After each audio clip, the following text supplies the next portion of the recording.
네, 방금 소개받은 홍종학입니다. 정책은 또 조금 더, 지체가 됐습니다. 그러니까 그 이유는, 다른 일들이 바빠가지고 이제 정책에 아직 신경 쓸 시간이 많지 않았고요. 두 번째는 지금 김두수 위원장이 말씀하신 대로 이게, 정책이라고 하는 것이 이렇게 누가 위에서 만들어서 이렇게 내려보내는 것이 아니라 지역에서 만들어져서 그것이 통합이 돼야 되는데 아직 조직이 지금 만들어지지 않은 상황에서 정책을 먼저 만들 수가 없어서 그 두 가지 문제가 있었습니다.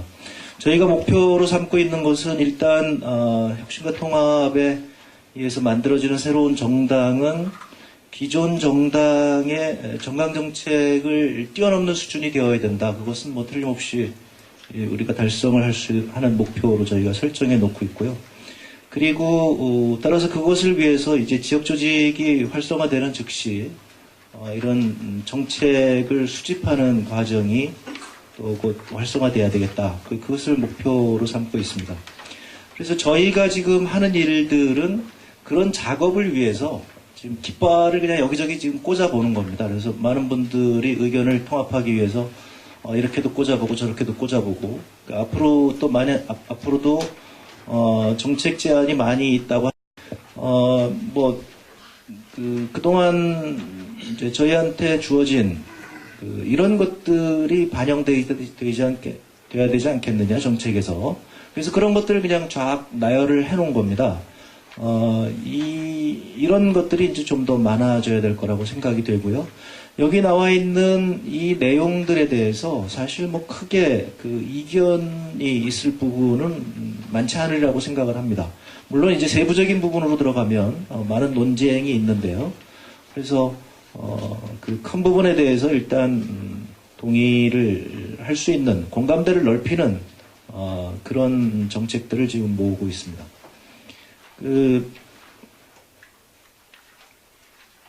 37페이지로 넘어가서요. 그래서 앞에서 나열된 그 수많은 정책들을 이제 아까 말씀드린 대로 저희가 이제 좀 체계적으로 만들어보자. 그래서 이제 단계를 설정해보고 해보자. 특히 이제 가장 중요한 것이 무엇인가 하는 것들을 우리가 모아봤더니 그 37페이지 윗부분에 있는 세 가지를 찾아낼 수 있었습니다. 그래서 특히 이명박 정부에서 크게 훼손된 국가 공공성을 반드시 새로운 정부에서 회복해야 되겠다. 그 다음에 그동안 뭐 민주정부에서 많은 노력을 했지만 그래도 아직 완전하지 않은 특권 철폐, 특혜 철폐, 그리고 대신에 이제 시민국가를 정립해야 되겠다. 그 다음에 이제는 세계화라든가 아니면 경제의 이런 양극화가 심해지고 이런 상황에 따라서 강력한 연대 정신을 복원할 수 있는 그런 비전과 정책을 우리가 만들어야 되겠다. 해서 기초적 개념으로서 앞에서 뭐 안병준 교수님도 이미 얘기를 하셨고요. 지금 이제 몇 가지 용어들을 어떤 것들을 상층으로 놓고 어떤 것을 하부에 놓을 것이냐 이런 정도의 지금 논란이 있습니다만 30페이지 밑에 보시는 바와 마찬가지로 자유평등 평화, 연대 생태 이런 정도 뭐 이거 역시 마찬가지로 지금 계속 깃발을 이렇게 꽂아보고 저렇게 꽂아보고 하는 겁니다. 이제 공감대를 형성하기 위해서 38페이지 윗부분에 약간의 설명을 드려놨는데요. 그래서 안병진 교수님이 앞에서 말씀하신 것처럼 자유라고 하는 것이 우리가 지금까지 생각하는 그런 저쪽 보수진영에서 얘기하는 자유가 아니라 차별이라든가 자본, 부당한 정치 권력으로부터 자율적인 삶의 활동을 보장받는 그런 자유를 지금 저희가 얘기하는 것이고요. 평등을 우리 헌법에서 지금 천명하고 있는 우리 헌법이 이 사회국가적인 그런 정신을 많이 반영하고 있다고 얘기합니다. 그런데 그런 것들을 그동안 이른바 보수적인 영향을 강력하게 받아서 이제 약화되어 왔는데 이제 새로운 정부에서는 이런 사회경제적 평등, 공정한 기회를 보장받는 정의까지 포함하는 그런 평등을 우리가 좀 강력하게 주장해야 되지 않겠는가. 그리고 그 수단으로서 연대를 놓고요. 뭐 생태나 평화는 뭐 크게 이견이 없으리라고 생각을 합니다. 그래서 38페이지 밑에 보면 이런 것들을 위해서 우리가 혁신이 해야 되겠다. 지금까지 우리가 해왔던 그런 과거 방식이 아니라 혁신을 해야 되는데 그것을 이제 크게 4개 부문으로 나눴습니다. 그래서 정치혁신, 경제혁신, 사회혁신, 정부혁신. 이 각각의 분야에 대해서 지금 앞에서 이제 김대수 위원장님 하신 대로 이제 정당의 혁신을 포함해서 이제 다양한 정치 혁신이 하부에 들어갈 거고요. 아직 제일 지금 부족한 부분이 사실 정부 혁신 부분입니다. 이게 이제 뭐 아직까지 당면한 문제가 아니기 때문에 이 부분은 뭐 중요하긴 합니다. 그리고 현재 이제 경제 혁신이나 사회 혁신은 그동안 많은 논의가 되어 왔기 때문에 그런 것들을 이제 정리를 해가고 있는 겁니다. 여기 하나가 더 나왔고요. 39페이지로 가시게 되면 그래서 정치혁신, 경제혁신, 사회혁신, 그 다음에 정부혁신을 간단하게 한번 요약을 해봤습니다. 이것은 이제 앞서 말씀드린 대로 공감대를 형성하기 위해서 지금 큰 깃발들을 꽂아보는 거고요. 앞으로 세부적인 많은 제안들을 받고 이것을 세부화시켜야 되는 지금 과제들입니다, 사실상. 그래서 그동안의 정치의 문제, 정관 경원, 유착 체제를 이제 시민 정치로 바꾸겠다. 그래서 재벌에 포획되고 기득권을 수호하는 정치를 시민에 봉사하는 정치로 바꾸기 위해서 다양한 지금 우리 진보 세력이 통합을 통해서 수권 체제를 확립하는 그런 이제 정치 혁신이 필요하다. 앞에 이제 김대수 위원장님 말씀하신 그런 얘기가 여기 지금 포함이 되겠죠. 그 다음에 40페이지로 가시면 이제 경제 혁신에는 여기도 이제 어떻게 이것을 무엇이 더 중요하고 무엇이 덜 중요한 하위 개념인가 이런 부분에서 지금 이제 논의를 계속 하고 있습니다만 아무튼 현재 재벌 중심 불균형 성장, 토건 개발 경제, 재벌 독식, 성장 제일주의, 수도권 중심 성장 이런 것들을 이제 사람 중심 경제, 인적 자본 녹색 경제, 공정한 경쟁 시장, 안정적이고 분배 친화적인 성장, 균형 발전 지역으로 가야 되겠다. 사회혁신에서도 마찬가지로 공평한 분배, 사회통합형 노동시장, 기회균등 사회, 차별 없는 사회. 물론 이제 세부적인 정책에 가면 많은 논란이 있을 거라고 저희가 예상이 됩니다만 아무튼 이렇게 노력을 해야 되겠다고 저희가 생각을 하고 있습니다. 정부혁신도 마찬가지로 41페이지로 넘어가시면은요.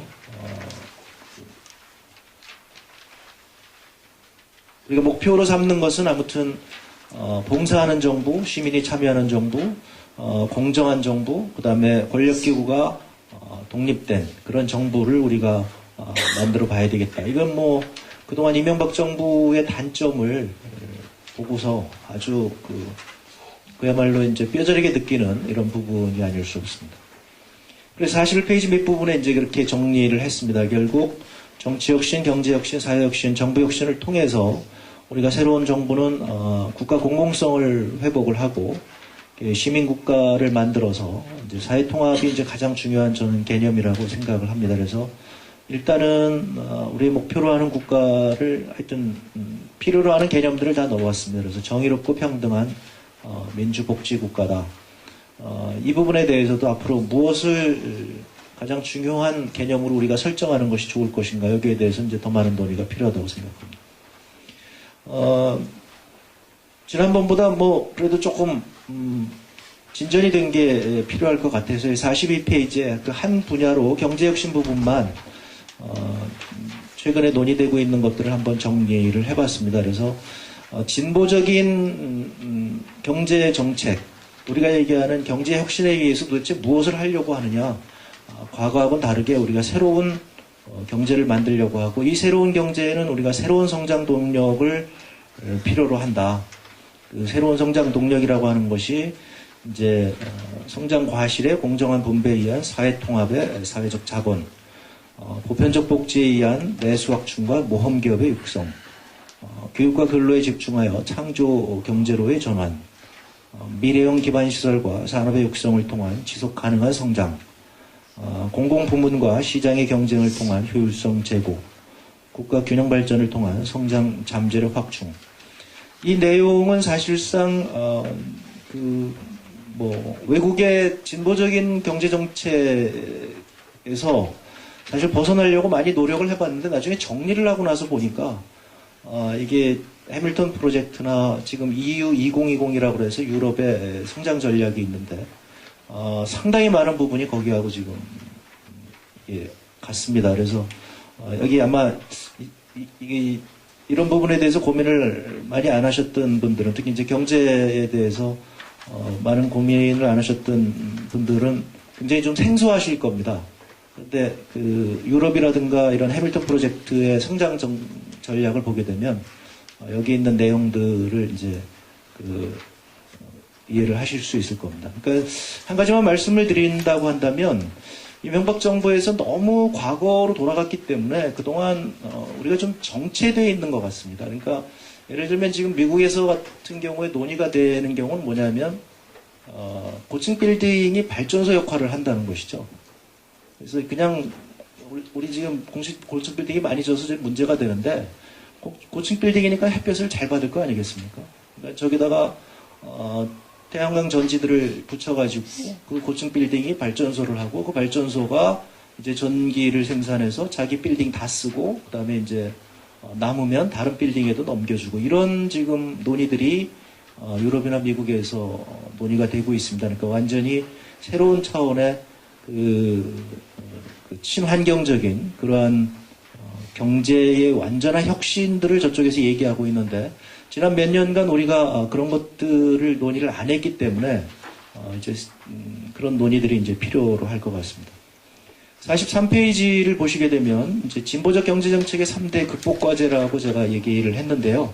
사실은 이것이 바로 이명박 정부의 경제정책의 핵심입니다. 그래서 줄푸세라고 하는 것이 이것은 이명박 정부뿐만 아니라 미국의 보수 정부가 1920년대부터 금과 옥조로 삼고 있는 정책입니다. 그래서 경쟁을 최우선으로 하면서 그래서 감세와 규제 완화를 하고 이분들은 법치를 얘기하는데 이게 이분들이 얘기하는 법치는 노동자들한테 강제하는 법치를 주로 얘기를 하시죠. 이게 이 보수의 아주 전형적인 정책들입니다. 그 다음에 이제 한국적인 상황에서 특히 이제 이명박 정부는 우리 이제 건설회사 사장님이 대통령이 되셨기 때문에 토건 개발 경제가 특히 강조가 되어 왔는데 이것을 우리가 반드시 극복을 해야 되겠다. 그 다음에 이제 강만수 장관으로 대변되는 1970년대 박정희 시대의 그 관치가 계속 유지가 되고 있는 이 방식에 대해서 진보적 경제정책은 반드시 극복을 해야 되겠다. 그 43페이지 밑에 보면 그런 것을 극복하고 나면 그러면 우리가 가고자 하는 바는 어딘가. 그것을 이제 최근에 이제 진보 진영에서는 민주적 시장 경제라고 하는 표현을 쓰는데요. 김대중 정부에서 이미 비슷한 표현을 썼습니다만은 그래서 그 중요한 항목들은 여기 있는 대로 경제 안정, 그다음에 공정 경쟁, 성장 과실의 공유, 패자 부활전, 보편적 복지. 여기서 말씀드리는 보편적 복지는 성장 전략으로서의 보편적 복지입니다. 그래서 그 44페이지 오른쪽에 있는 바와 마찬가지로 이제 보편적 복지를 통해서 사람들이 모험 기업에 뛰어드는 거죠. 지금은 그게 불안하니까 전부들 학교 선생님이나 하려고 그러고 전부 공무원이나 하려고 그러고 이런 것들이 우리 경제를 정체시키는 하나의 요인이 되고 있기 때문에 그래서 민주적 시장 경제에 앞으로 우리가 가야 될 방향들이 되게 이런 5가지 방향들이 있다. 44페이지 밑에는 그것을 위해서 우리가 해야 되는 3대 개혁과제. 뭐 개혁과제가 뭐 수없이 많겠습니다만은 중요한 것들만 앞에 모아봤습니다. 그래서 재벌개혁, 노동시장개혁, 조세개혁을 들어봤고요. 그래서 재벌개혁이라고 하는 것이 재벌을 무조건 뭐 비판하는 것이 아니라 이제 세계화 시대에 재벌은 국제시장을 공략하는 데 집중을 하고 내수시장, 그러니까 재벌이 그동안에 오히려 그런 데 신경 쓴 것이 아니라 뭐 일감 몰아주기나 이런 걸 통해서 자영업자와 중소기업의 영역을 침범했으니까 반대로 재벌이 현재 하고 있는 부분을 중소기업한테 넘겨주고 재벌은 국제시장으로 나가고 이런 방향으로 우리가 정책을 설정을 해야 되겠다. 노동시장 개혁, 적극적 노동시장 정책이 최근 미국이나 유럽의 노동시장 개혁의 아주 핵심적인 내용입니다. 그러니까 우리 지금 문제가 되고 있는 비정규직은 물론이고요. 그것이 아니라 지금 우리는 숙련 노동자를 대규모로 양성해야 되는, 그것이 바로 이제 국가가 해야 되는 역할이고, 그것이 진보적 정부의 과업이죠, 사실은. 그러니까 보수 정부에서는 그동안 계속 노동은 하나의 장식품으로서 혹은 억제의 대상으로서 임금을 낮춰서 기업의 경쟁력을 높이는 대상으로 생각을 했는데, 이제 진보적인 정부에서는 반드시 근로와 노동을 전면에 우리가 교육과 노동을 전면에 내세우니까 그런 면에서 여기 반드시 대대적인 개혁이 있어야 되겠다. 그리고 지금 많이 문제가 되고 있습니다만은 그래서 조세 개혁도 해야 되겠다. 1%에 대해서 그들이 얻는 이익만큼 그것을 나눠 가져서 우리가 저희가 생각하는 최고의 성장 전략은 아까 6대 성장 동력에서 그런 얘기가 있었습니다. 공정한 분배에 의한 사회 통합이라고 하는 사회적 자본인데요. 그러니까 이게 저는 굉장히 중요하다고 생각을 합니다. 그래서 예를 들면 1970년대, 60년대 우리가 사실은 다 농민은 농민대로 희생했고 노동자는 노동자대로 희생했고 또 이제 도시 시민들은 인플레이션 때문에 다 희생했고 그래서 자본을 모으고 임금을 낮춰서 우리가 대기업한테 몰아준 거죠, 사실. 그래서 성장을 했는데 이제 대기업들은 자기들이 열심히 일해서 했으니까 자기들이 독식하겠다고 얘기를 하고 그러다 보니까 우리 국가에 지금 경제하려고 하는 의지가 대단히 약화되었다고 저희는 생각을 하고요. 그래서 진보적 정부의 가장 큰 장점이라고 하는 것은 바로 이런 혁신을 통해서 우리 국민들이 다 함께 간다. 그게 연대의 정신이죠. 저는 그것을 이제 로마식 경제 정책이라고 얘기하는데요. 그래서 로마에서 복지 정책이 있었기 때문에 로마 군대가 나가서 열심히 싸우는 거죠. 그래서 싸워서 전사를 하게 되면 그 가족을 나머지 병사들이 다 책임을 집니다.